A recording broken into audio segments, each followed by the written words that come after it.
This episode of the Powering Through podcast is brought to you by NCHS, National Cornerstone Healthcare Services, a subsidiary of NCHS Holdings. NCHS is a full-service healthcare organization which, through its affiliates, includes an accredited specialty pharmacy founded to serve people with hemophilia and other blood disorders and to optimize patient quality of life by providing personalized healthcare services in addition to pharmacy services. NCHS makes independence the goal for people living with chronic disorders. They believe the home or an alternate non-clinical setting is the best place to receive treatments, which is why they do much more than just fill prescriptions. Patients of NCHS can also expect medication therapy management, coordination of nursing services, and much more, including translation services for non-English speakers. Learn more about NCHS services and the team who provides them by visiting nchswecare.com. Once again, that's nchswecare.com. Hello and welcome to the Powering Through podcast, featuring panel conversations on obstacles, challenges, and what it takes to overcome, held for the benefit of the bleeding disorders community. The Powering Through podcast is sponsored by NCHS, produced by Bloodstream Media, and I am your host, Heather Robb. You can subscribe to the Powering Through podcast on iTunes, Spotify, or wherever you listen to podcasts to have the most recent episode delivered directly to you. And visit poweringthrough.org to see videos, photos, and other podcast episodes from all of our Powering Through events. In this episode, we give a listen to our Powering Through event held at the Gateway Hemophilia Association's Family Education Weekend. Our participants were Kim King, Chelsea Lloyd, and David Clark, and the host of the Powering Through panel is Patrick James Lynch. We start our conversation with Kim, a mother of three who manages two chronic conditions in her children, hemophilia and muscular dystrophy. She talks about how that led her family to live life to the fullest, and the importance of finding doctors that support such a decision. So let's take a listen to our Gateway Hemophilia Association's Powering Through, starting with Kim King. One of the first areas that I'll start chatting with them about is diagnosis. When did the diagnosis come? Was there a family history? Were you looking for it? You and your family have a particularly interesting diagnosis story. There was no family history, but then it wasn't just one child being diagnosed, it was two in very short order. Can you take us through your diagnosis story? So my youngest is Tanner. He's 16 and he has severe hemophilia. When I was pregnant with him, my 5-year-old was starting to have some issues, strength and muscle issues. So we started taking him to the doctor and trying to figure out what was going on with him. And the doctors kept saying, "Now, how pregnant are you?" And I said, "Well, I'm 8.5 months pregnant." And they said, "Wait to take him to the doctor until after you have your baby." So it kind of set up a little red flag. So skip forward a month. So I had Tanner. 2 days later, he was diagnosed with severe hemophilia.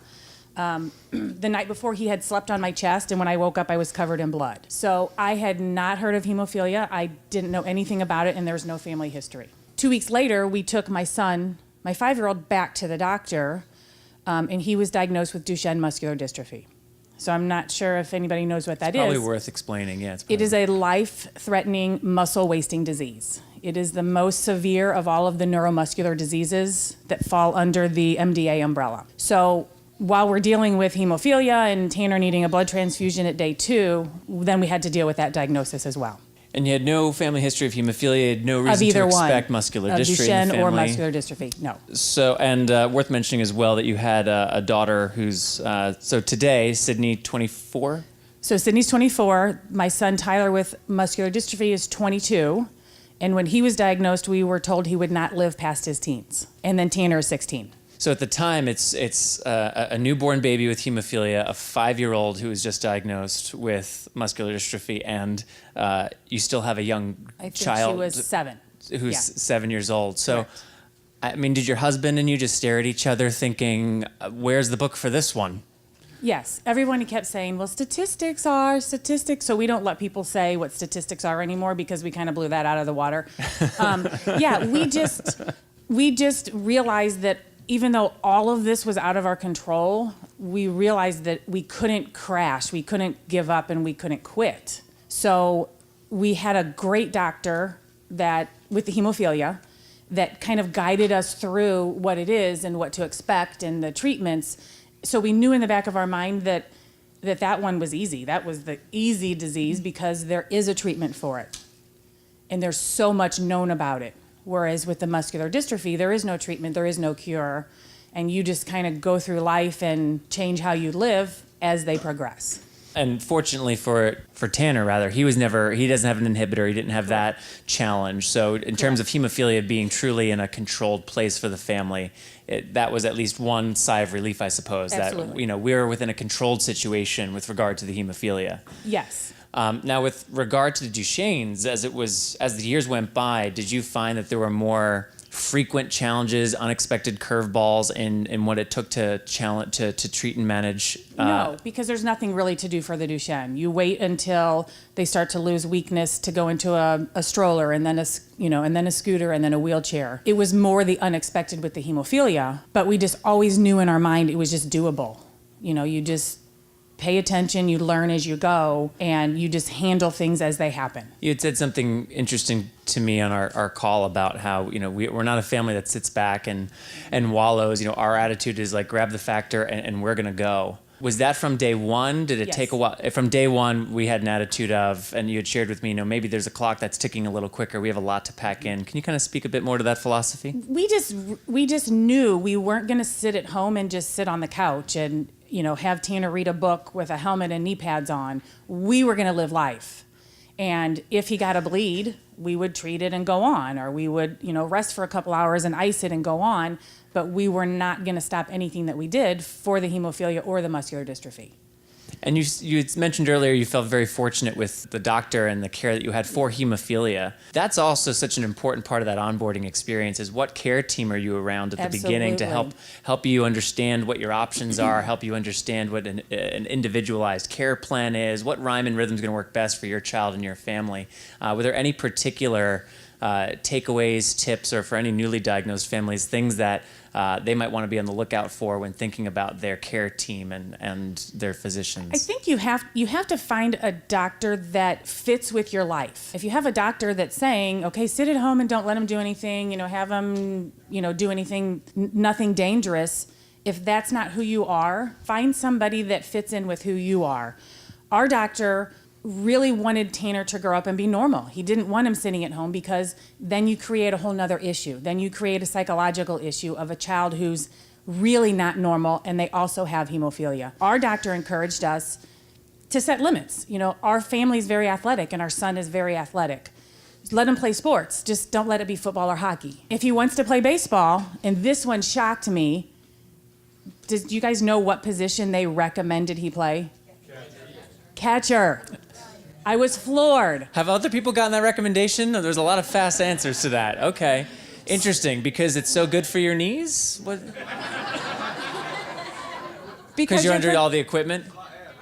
The padding. Yeah. Okay. All right. That's fair. So, of course, my son wanted to pitch, which was the number one position he didn't want him to play.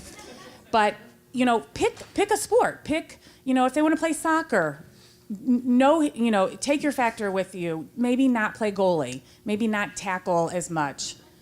Take down other players. But they can do what they want to do.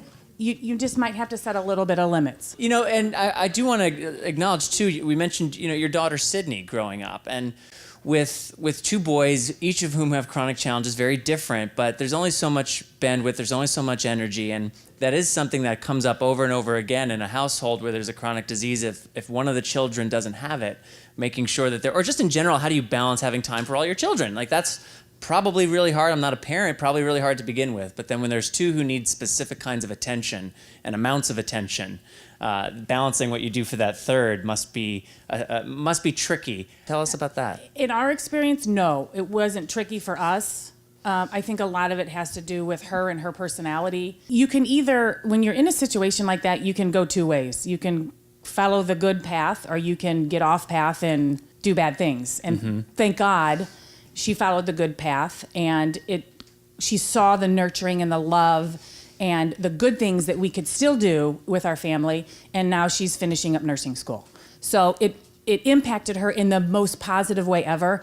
And I always say, I hate Duchenne, I hate hemophilia, but I love who we are as a family because of it. When Tanner was 5, he had, or 6, he had a recurring hip bleed. We thought it was in his hip joint and ended up being in the hip flexor. But so he got his first port at 5. I think 4 or 5 years later, we got another one put in. And around 13, he decided, he was being teased, of course, because of going swimming and taking his shirt off, he wanted to get rid of the port. And so we went into the doctor's office, and he said, you can get your port out. My only requirement is you have to self-infuse. It's a safety issue. That way, if he's somewhere where I'm not, he can infuse. So he went home that day. I had to take my other son somewhere, and Tanner FaceTimed me, and he had self-infused. Incentive is a marvelous thing. Incentive is huge. I called the next day, made the appointment, and the port was out, and he has self-infused every day, every other day since then. I don't even know that he has infused unless I see the trash on the kitchen table, or he'll leave the sticker for me to put on the calendar. So that's his form of communicating with you. It is. That's letting you know he did it. Look, my junk. It's so empowering to let them be a huge part of their care. And he knows if he misses an infusion, he could get injured at soccer practice. He plays very competitive soccer. So he knows he is in control of his health. Well, and I tell this story a lot, but unfortunately my younger brother with severe hemophilia passed away from a head bleed while he was in college, in part because he had fallen off his regimen and he was not infusing prophylactically as he had been his whole life. In his freshman year, sustained a mild head injury, went to bed and didn't wake up. And so that safety issue is a real issue. But to know that you are empowered to live your best self and to provide yourself the opportunity to live your best self through self-infusing, it's a major moment. And for both my brother and I were late to self-infuse. I think that was a big part of it. And I think finding those moments in those earlier teenage years before someone's looking at colleges and is out the door, making sure that habits are built that will serve them well for the rest of their life. Absolutely. Next up, we hear from Chelsea Lloyd, who is a self-identified activist. She talks about losing her dad to ALS and the healing she's found in sharing her struggles through her blog, Daughters of Sick Parents. Let's jump back in and hear from Chelsea. So Chelsea, you are, as I just mentioned, also from California, originally from San Francisco. Yes.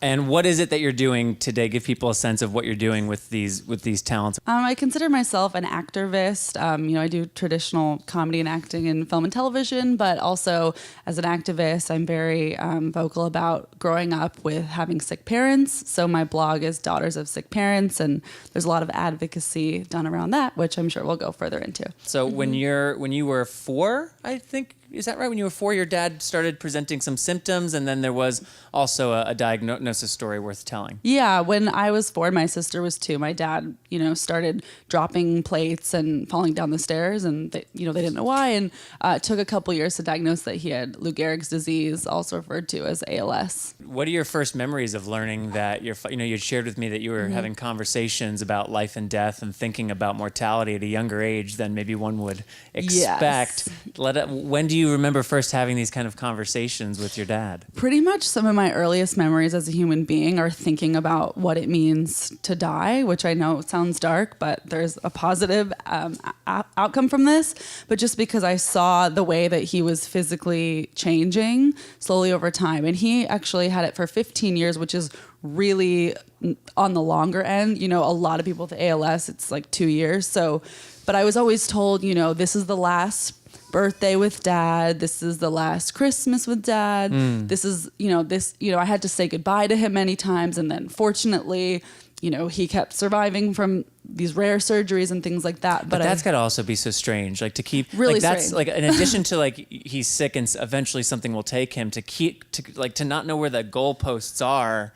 It was definitely very confusing. And then, of course, on the flip side, and there were some things that was like, oh, well, this surgery is a no-brainer and this one's fine. But then, something goes wrong. And then it was like, oh, don't see you for a few months because now you're in a new hospital dealing with that. So just very kind of weird things. But, everyone in this room has been through strange experiences with illness, and you learn from it and you learn how to deal with it and move forward. Sure. What were some of the things that your dad shared with you that you still look back on, reflect on, or were kind of cornerstones of your growth? Good question.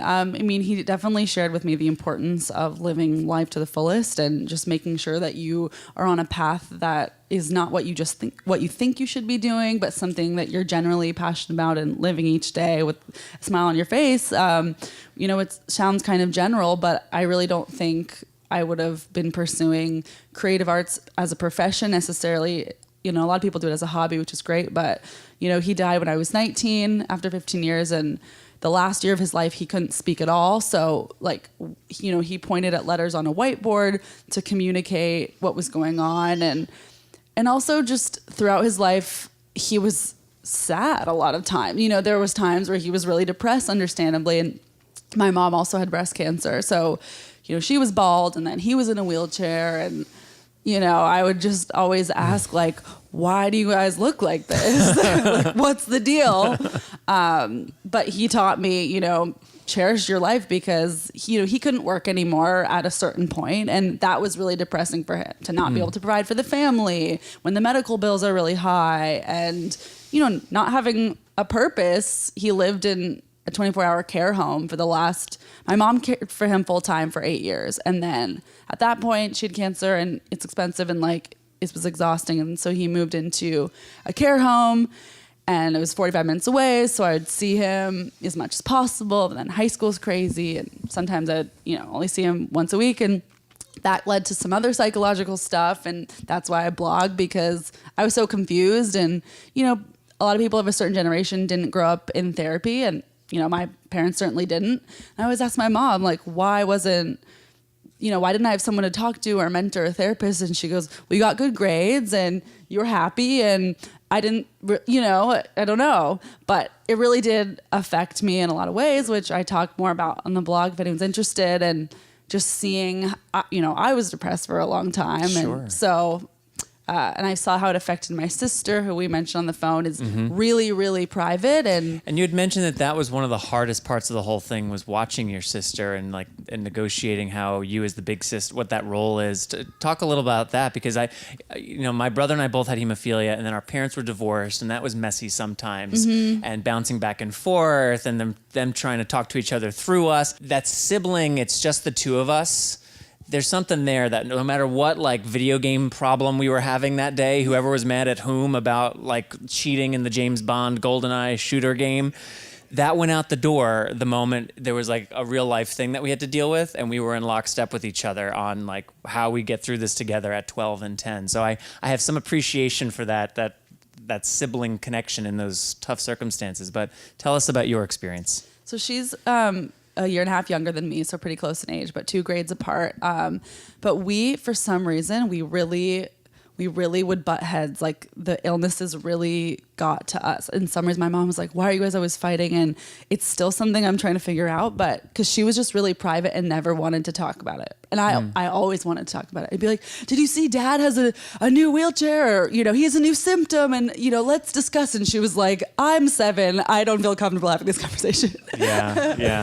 So and you had these chats with your dad about mortality from a very young age. Yeah. Did your sister? No, because I don't know. It's not necessarily like the most common thing for a child to be curious about, but Right. but so, you know, I see how it's affected her to this day. You know, very bright. You know, he's going to Columbia Law School in the fall, but very private. And, you know, it's kind of her worst nightmare would to be connecting with other people about this. And my mom's pretty private too. And so they're always kind of like, keep your thoughts to yourself and speak when you're spoken to. So I became an actor and an activist, you know. Yeah, so that's what happens. Well for you. Yeah, you took that real to heart. Yeah. So she's like, oh, okay, you know.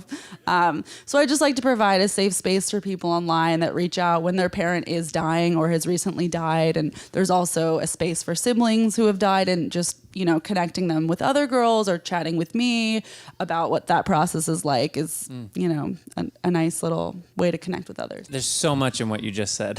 One of the things, though, I want to, just because my wife yesterday got her annual physical, and we have the same primary care physician.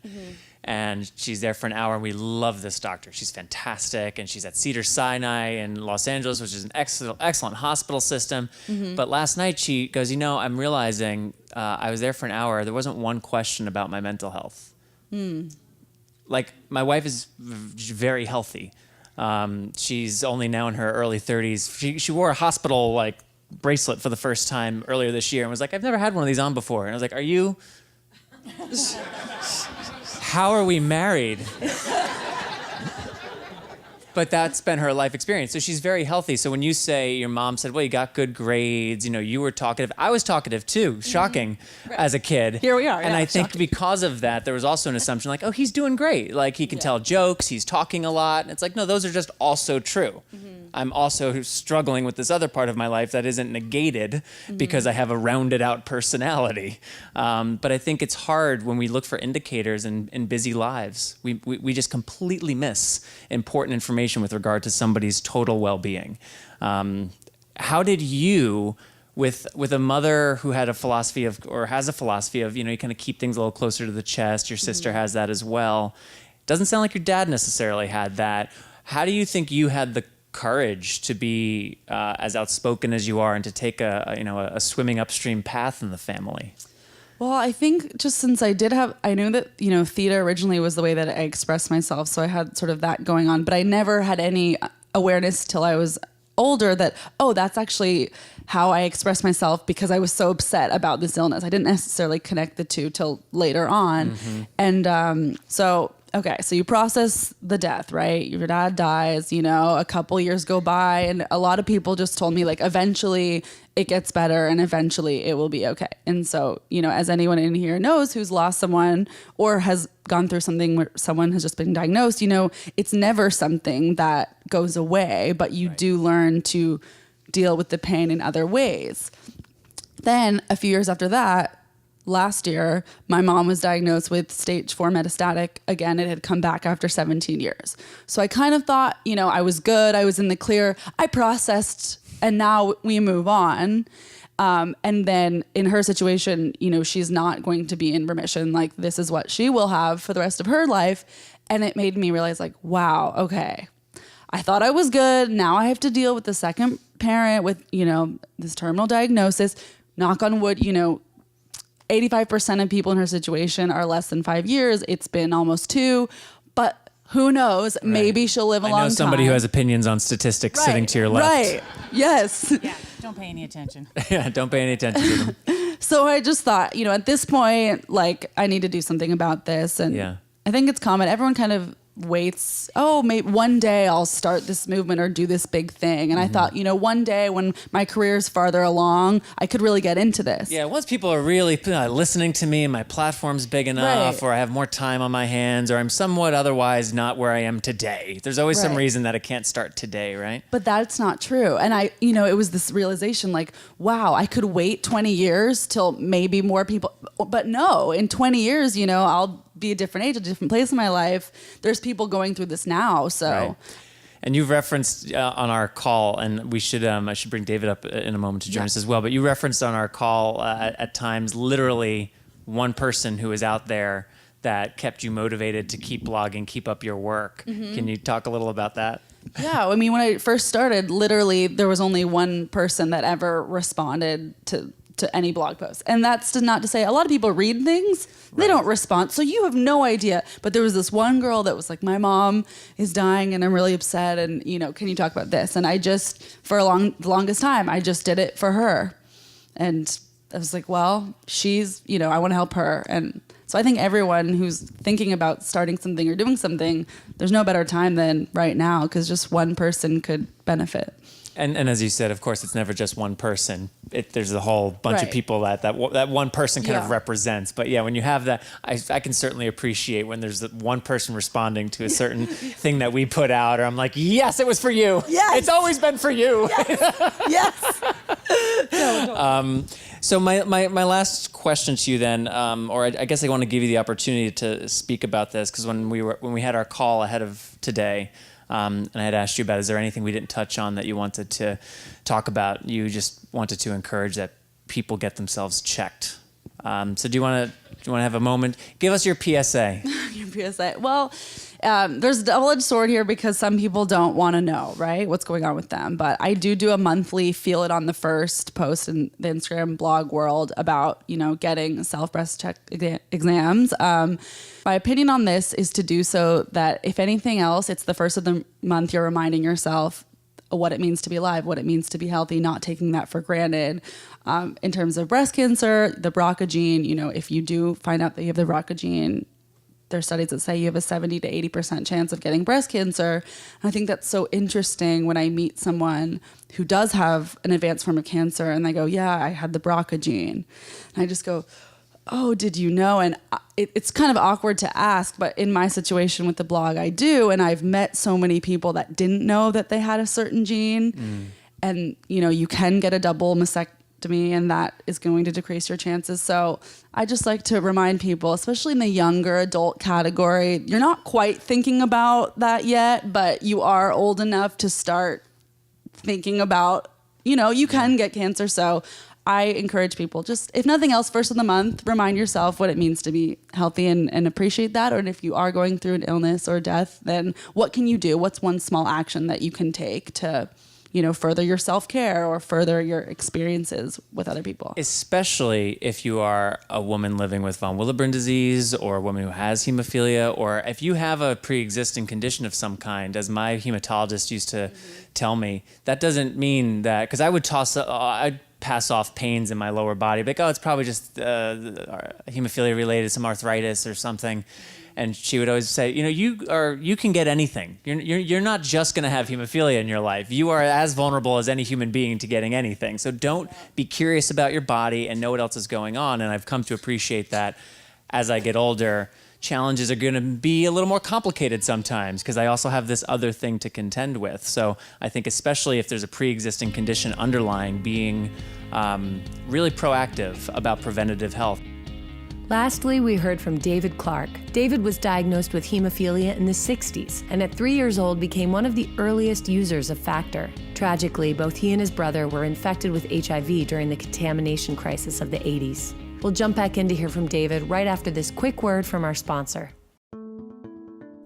You've heard from NCHS about the services they provide to their patients. Now they'd like you to meet one of those patients. Joe. When Joe first moved to St. Louis, it was a bit of a shock. It's a big city, he was looking for a job. He didn't have much time to try to figure out his new insurance policy or figure out how he'd continue to receive his Factor. Joe made a call to an NCHS rep he met at a conference, Kara, and Kara helped Joe get his coverage and his care in order.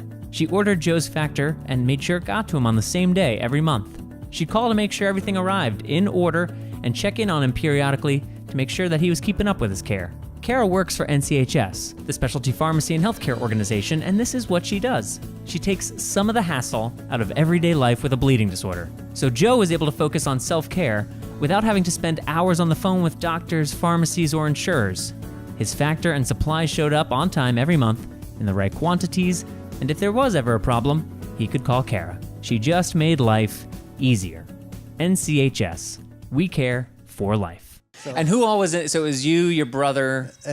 My brother and two cousins, and that's it. And you and your brother had hemophilia. Mm-hmm. Your cousins? Yes. They did as well? Yes. Was that help? Did you know other kids growing up with hemophilia in the 60s? Well, and when I remember, yeah, because my mom actually did the Mid-America Foundation chapter, and so I got to meet other hemophiliacs all the time. Did you find that helpful?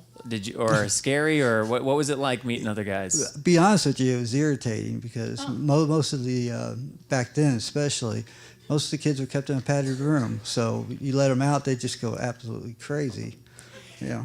And not to scare anybody, but like especially for anyone who may be newly diagnosed or new to this community, tell them, like in the 60s, you have severe hemophilia. What's a family expecting? What is a family hearing from their doctor when they get that diagnosis?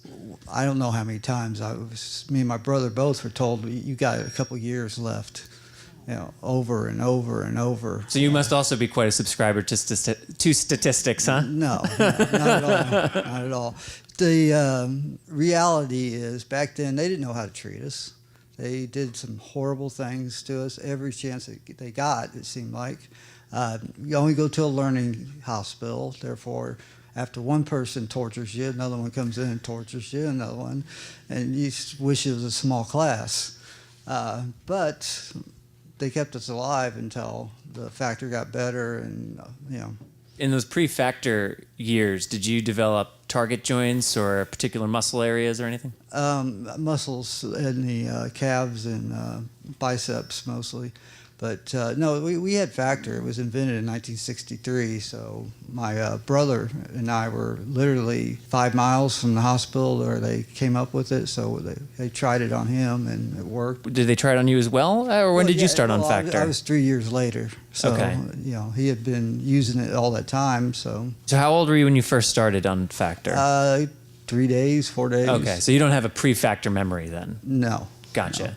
No. And so, I had two older brothers. One did not survive the forceps, and then they kind of figured out that he had hemophilia, and so they were a lot more gentle on my brother and me. Got it. So that was how they learned that hemophilia was in the family? Yep. Man, do you ever talk to your parents about your older brother who you lost? Not really. My mom was pretty distraught about it, so it wasn't a subject that she liked to deal with. Yeah, no, that seems entirely fair. And you grew up here in Missouri? Yes, northwest Missouri, Pony Express Wildlife Reserve, where you go out and do all kinds of damage to yourself. And then you found yourself in Houston later in life. Can you tell us about what brought you down there? Corpus Christi. It was warm. We had that summer here, and I think it was 92. There was never a sunny day the whole summer. I was like, I've had enough. I'm out of here. We talk now about the challenges that young adults face and going after jobs, skill building so that they're not working in manual labor, knowing how to interact with an HR department and navigate disclosure and insurance issues, finance. There's a lot of considerations, but again, it's still a different time. So if we rewind a little bit, what else would you maybe have been thinking about that guys today might not be thinking about? Where I was going to get my next shot. That was a big thing. There was no insurance, period. And as you know, it's quite expensive without the insurance. And we would beg, cheat, steal expired blood from each other, and got it from different corporations. Like Alpha was one of the ones that kept giving it to me when I was in my early 20s. Which was an absolute godsend. I was going to where I'd take a shot every 2 months because, I only had 12 doses left for 2 years. So I did a lot of cheating, when it comes to treatment. When you get bleeds, primarily they're muscle bleeds? Yes. Got it. Okay. At least it was. Now that I'm old, it's everywhere. And when did you and your brother learn that you weren't only contending with hemophilia? 86, I think. How did you learn? One of the women at the hospital in Columbia ran our blood through to see, did the Western blot, I believe, and found out that we both had been infected with HIV, and we already knew it though, because the batch that we had a batch that came through that we were using, and got a recall on it because it was been infected from a gentleman out in California. Yeah, that was... Your dad was affected by that as well? So for anyone who doesn't know, 90% of people with severe hemophilia contracted HIV or hepatitis C through contaminated blood product in the 70s and 80s. And then 2 years after that, I believe, was when you lost your sister-in-law? 1990s when I lost her, and my brother died shortly thereafter, a year later. He also died from a head injury that turned into encephalitis. He was out riding his motorcycle in the strip pits out by Columbia, and he was a maniac. An absolute maniac, and he jumped off of a hill that I couldn't ever do it. I never had that kind of guts. But he lost. That might be why you're here, David. Well, apparently a lot of people do it, and he had never made a mistake, but he did that day, and he headbutted a tree at 55, 60 miles an hour. He had developed a bleed in his gut, and it got septic, and they finally got that taken care of, and he had a slow bleed going on in his head the whole time that they did not catch, and then he passed away from that. And was he always rebellious, risk taker, out there kind of guy? Well, he assumed he was going to be dead by 20, and right. He just went nuts. If you said you can't do that, he did. And then I can only imagine that the death of his wife turned the dial up on that mentality. Yeah, it did. What was that like for you? Almost like a glimpse into my future. Losing him was the most difficult thing in my life. You lose your brother and your best friend all at once. Same time frame, I also lost my father, one of my cousins, and my mom shortly thereafter. So within 4 years, the whole family was gone. So what pulled you through? I mean, what keeps you going during those times? Life is rough. I mean, it just is. So there's no drug you can take to, change that fact. I mean, you can take drugs that make you so stoned that you don't care, but when you get done with it, it's still there, or if not even worse. So I just look at the future and think, when I was a child, I was like, I'm not dying until I get a jetpack, Now I want to be able to go out in outer space. I'm 52. And, I was going to say, you're on your own for this one. I don't know. Yeah, well, I was in the hospital for my birthday, so that was interesting. Why is that? I had a GI bleed that got out of control, and luckily the guys I was with knew I had hemophilia, so they called a 911, and they haloed me up to St. Louis and, tried to put Humpty Dumpty back together again. But from what you shared with me, it sounded like it was a pretty harrowing experience that you were right there. Yeah, my children are still not speaking to one another because one of them wanted to pull the plug and the other one didn't. So, Actual story. This is a true story. well, Are they not speaking to each other? No, they're not speaking to each other. They're so angry at each other that because she said, "Dad told me that if I ever get hooked up to the machine, unplug me." I was like, "Anna, give me a couple days." Yeah.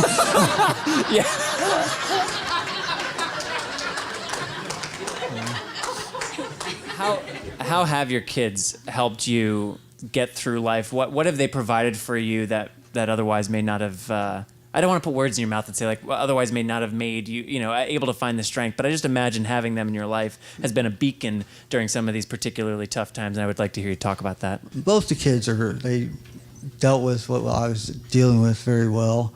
Their mother was very, very positive about it. So I tried to make sure they did not have anything to worry about. They went, see me limping or, with a sore arm. I was real good at hiding it from them so that they wouldn't constantly think about it and feel, like their parents weren't normal. Besides that, they're two great kids. Got one that's, if they're fighting now, who gets dad? It's like.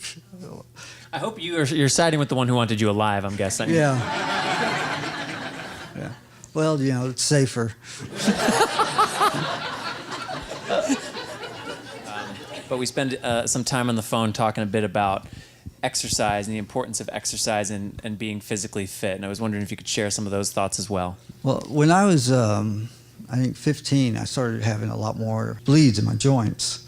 And about that time, I picked up a bicycle and started riding. Got to the point where I was riding 50 miles a day, 60 miles a day, and on the weekends, doing a century or two. The difference it made in my life is just unbelievable. During my 20s, when I was riding the most, I'd have a bleed once a year. Before it was, every 2 weeks or more, depending where I slammed my hand or anything like that. So the more active you are, the less likely you are to have a bleed. I mean, it's that simple. Granted, at my age, I have arthritis now, so the bike is a little bit more painful. Great way to think about things that you don't want to share with anybody else. That just got to be reflective. But mostly, I was thinking, I'm going to do this so that I can live to be 50, 60 years old without being in a wheelchair. And I was lucky enough that it happened. It's so important. It's so important. Absolutely. One question that I want to start with here, and I'll start with you, Kim, actually, on this, and maybe we'll go down the line. You can each share your thoughts. But each of you is an advocate in one way, shape, or form, or several. What is one thing that you wish more advocates either did or thought about differently? Yeah, I think allowing your child to make the decision to whether they should do something or not is big. It allows them to take ownership for the outcome. If there's something you don't think they should do, you could kind of negotiate with them. Well, okay, you can ride your skateboard, but you have to wear your helmet and your knee pads. And then it's up to them if it's something that they think it's worth risking an injury. And I think it empowers them. Empowering is huge with the body and hemophilia. And what did you share with me that your son had recently come up to you, or once a month you said he comes up to you? I would say at least once a month. So I'm on a lot of Facebook pages for hemophilia and for muscular dystrophy, but a lot of times if somebody asks a question, I'll screenshot it and send it to my son to kind of get his input on things or to show how other people do things differently. And I would say at least once a month he'll come up and give me a big hug and tell me, thank you for letting me live a normal life. To let me live my life and not sit in a bubble or sit on the couch or, to live his life and just work through things if anything comes up. And I had shared with you that my mom, like you mentioned the word negotiating, similarly, hey, you know your situation. If you're going to go play back, she would say to me at a certain point, I had an inhibitor for a long time, was very heavy, was on the couch, was out of school. So when I got over the inhibitor, was on prophylaxis, had a synovectomy, I was like, okay, let's see what this thing can do. And so I started getting a little more active. And she would say to me, okay, well, I hope when you're walking around at 30 with a limp, you're like, I'm really glad I played basketball one day. And she would kind of give me the business a little bit, but I appreciated that. Like what in that was also I'm going to take care of myself. I'm self-infusing. I'll ice when I come home. And I'm going to own this choice. And I'm fine with the arthritis that I have from the activities that I did because I wouldn't give up that freedom and that sense of being a kid for anything at all. I think the bottom line, it's about them feeling normal. They already feel different. They already know they're different. They're already thinking about hemophilia 24 hours a day. It's about them feeling normal and doing what other kids are doing. And they're going to have to make tough choices throughout their life. Whether they have hemophilia or not. So you may as well, when they are able to start making those, teaching them what it means to make those decisions and to weigh risk, benefit, and all of that. If they have the information, if they have the right information. What's something for you, Chelsea, when you think about advocates that what maybe they could either be doing more of or thinking differently about? I see a lot of advocates. Specifically at, LA, a lot of people do charities and then, this is this beauty convention and, 20% goes to breast cancer. Yay. And don't get me wrong, writing a check is certainly a great thing that you can do, if that's where you're coming from. Mm-hmm.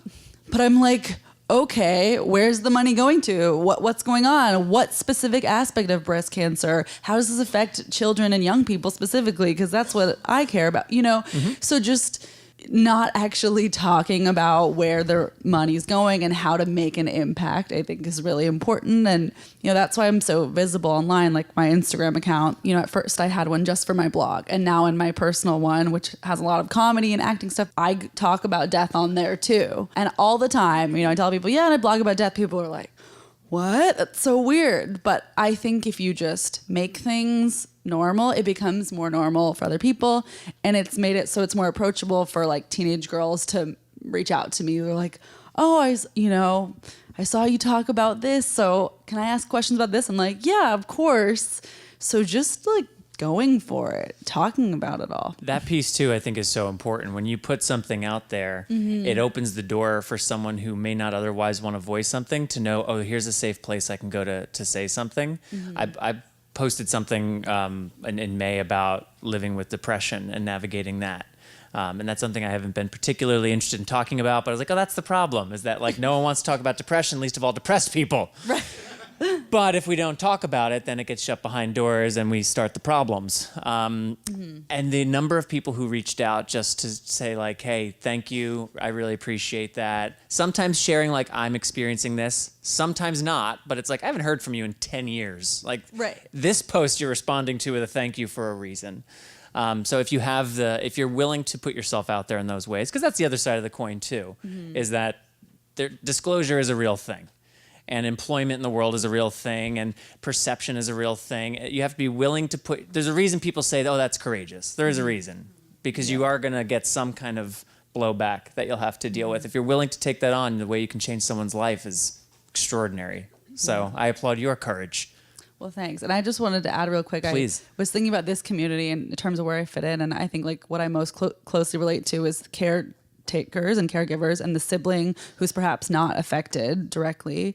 And I think it's so important for those people to take time from themselves and acknowledge that, you know, there's so much that you're going through, and, you know, you can feel guilty, I think, if you're not the one who's sick, that, you know, you should just be like happy for, you know, and I have so much respect, you know, for what you're doing. And, you know, I think about my mom, it's like, oh, well, breast cancer was not as big of a deal as ALS. So everyone would ask about him because he looked like, oh, that looks weird that you're lying in a bed connected to oxygen tubes with 3 nurses behind you at all times. Like a lot of people have illnesses, as you guys know, that don't look specifically the invisible diseases or the invisible conditions. Yeah. So just doing something nice for yourself, whether that is seeing a therapist for the first time, even if you're 60 years old. Like my mom, I'm like, hey, have you ever been to therapy? She's like, I don't know. Like, I don't want to take up too much time. I don't know what I'd talk about. I'm like, Mom, you could talk about a lot of things, but a lot of people just don't grow up that way. So I'm like,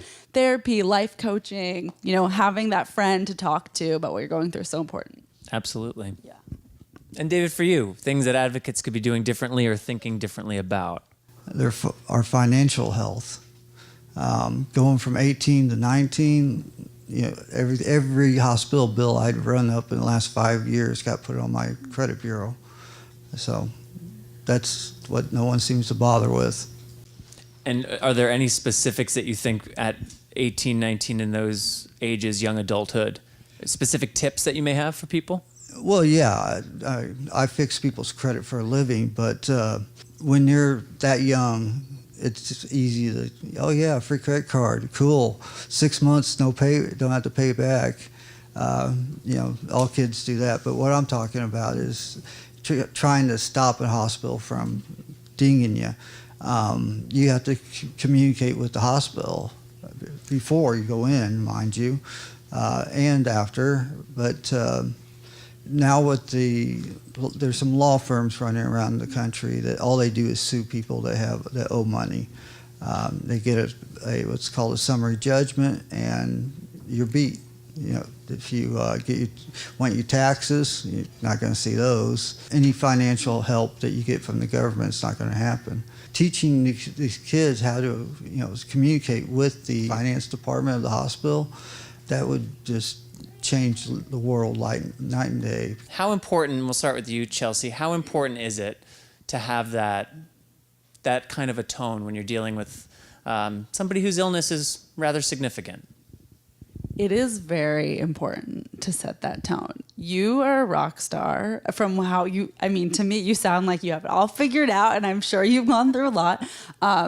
My mother, and we're okay to talk about this at this point because we've come a long way. She knows I do this, but, you know, she was stressed out.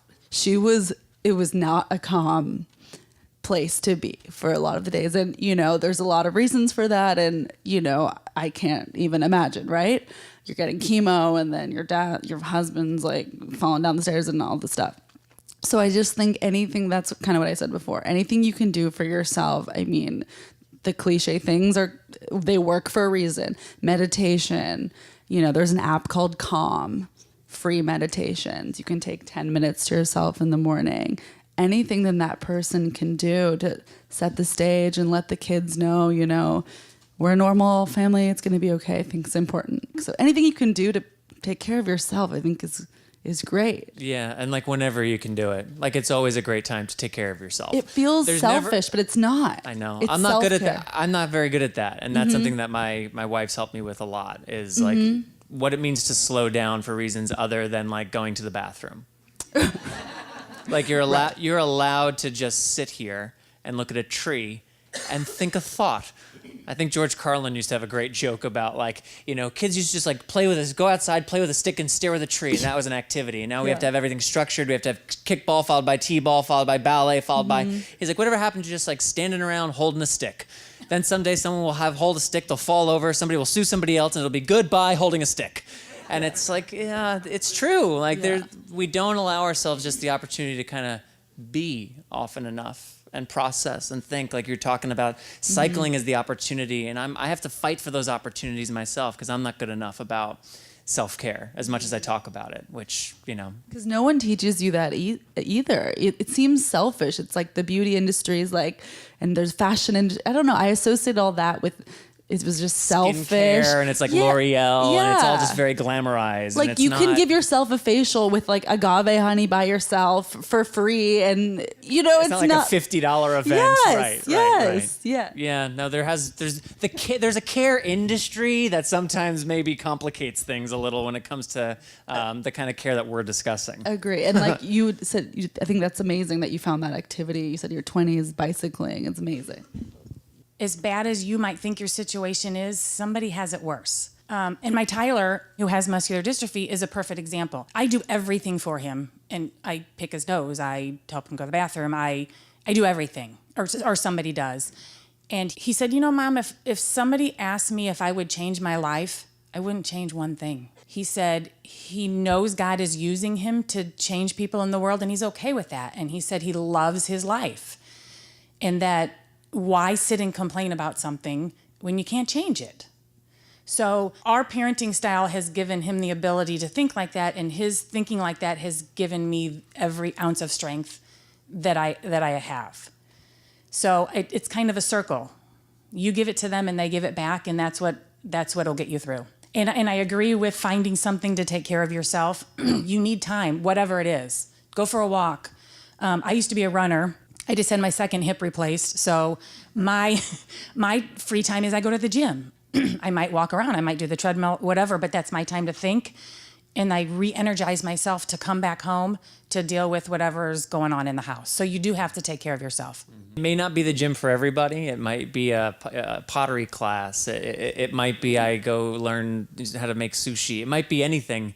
Just find what it is for you. Absolutely, 100%. It can be a little work to find that thing. And David, I know it didn't play into your story in the same way, but I'm sure you can appreciate the point being made about an individual setting a tone for a family, and someone who's maybe in the most compromised position of all setting the philosophy for how we're going to approach this. Is that something that you can speak to as well? I have to get a liver transplant, and I had to tell my son, I screwed up, my liver's in worse shape today than it was, 2 weeks ago, and I have to get this done. And he said, Dad, you've been in pain your entire life. You deserve it to get, a new liver so you don't have to have this anymore. Yeah. And so, I think I did an okay job. Kept them informed about what was going on, but did not keep them, I hurt here or I hurt there, or let me use you as a crutch. I tried to avoid that so that they, felt like they had a normal parent. Sure. Okay, so with that, I want to say thank you to the three of you for being willing to share so openly. As we talked about earlier, sharing openly allows other people to resonate with an experience, feel comfortable to find an ally. If you don't share openly, that doesn't happen. So thank you for that. Thank you again to Kim, Chelsea, and David for participating in Powering Through. And thanks as well to the board and leadership at the Gateway Hemophilia Association for hosting our panel. I'll be right back with smart people saying smart things after this final word from our sponsor. NCHS believes in being a proactive partner in their patients' care, which means providing services like arranging convenient and discreet delivery, encouraging adherence to therapies, and monitoring your therapy outcomes. They also provide reimbursement services to help with navigating insurance requirements, which can be overwhelming for families affected by bleeding disorders or chronic disease. With a pharmacist available 24/7, NCHS can offer comfort to patients that someone will always be there when needed. Check out their website to learn more, nchswecare.com, or call 877-626-6247. Again, that's 877-626-6247. Today's smart person is Ruth Bader Ginsburg. Ginsburg was born in 1933 in Brooklyn, New York, to Russian Jewish immigrant parents. She lost her mother to cancer the day before finishing high school. She graduated Cornell University as the highest-ranking female student. After marrying and giving birth to her first child, she became one of only 9 women in a class of 500 at Harvard Law School. She later transferred to Columbia Law School and tied for first in her graduating class. Throughout her education and career, she faced incredible sexism and bias, but she kept climbing. After years as the general counsel for the ACLU and founder of the Women's Right Project, she was nominated to a seat on the U.S. Court of Appeals by President Carter in 1980. 13 years later, she became the second female justice ever to sit on the Supreme Court, where she still sits today. Here's one of many smart things Ruth Bader Ginsburg said: "Fight for the things that you care about, but do it in a way that will lead others to join you." And that will do it for this episode of the Powering Through podcast. Thank you for listening, and we'll be back next month with another episode featuring another great conversation. Remember to subscribe to the Powering Through podcast on iTunes, Spotify, or wherever it is you listen to podcasts. You can also stream our podcast episodes, watch videos of our conversations, and learn about upcoming Powering Through events by visiting poweringthrough.org. Many thanks to NCHS for sponsoring the Powering Through podcast. Learn more about NCHS and their services by visiting nchswecare.com, where you'll also find links to their Facebook and Twitter accounts. And you can learn more about all of Bloodstream Media's podcasts for the bleeding disorders community by visiting bloodstreammedia.com. This episode of the Powering Through podcast was written by Heather Robb and Patrick James Lynch, produced and distributed by Patrick James Lynch, Joshua Sterling Bragg, Rob Bradford, Colby Crow, and Avra Friedman. Artwork created by Ryan Geelan and Katie Wright Mead, and the Powering Through podcast is edited by Allison Stoney. My name is Heather Robb, and until next time, take self-care of yourself.